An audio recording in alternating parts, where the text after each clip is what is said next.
Jei norite sužinoti, kaip atsisiųsti Pocket Option programėlę Android ir jos, pataikėte į tinkamą vietą.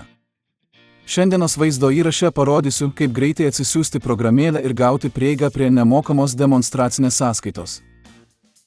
Šio vaizdo įrašo aprašyme rasite universalią nuorodą, kuri nukels jūs į Play Store arba App Store, priklausomai nuo to, kokį įrenginį naudojate.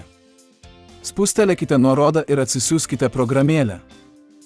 Kai programėlė bus įdiegta, atidarykite ją ir paspauskite didelį mėlyną mygtuką. Registracijos formoje turėsite įvesti savo e-pašto adresą ir slaptažodį.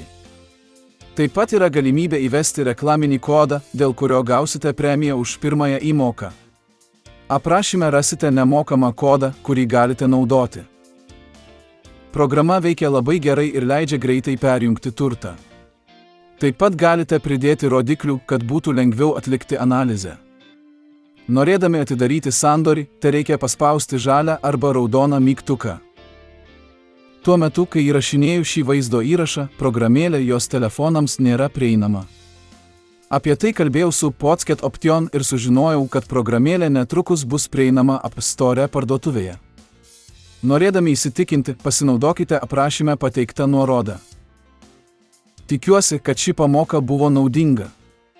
Palikite patinka po šiuo vaizdo įrašu ir užsiprenumeruokite mūsų kanalą, kad neatsiliktumėte nuo investicijų pasaulio naujienų. Ačiū, kad žiūrėjote.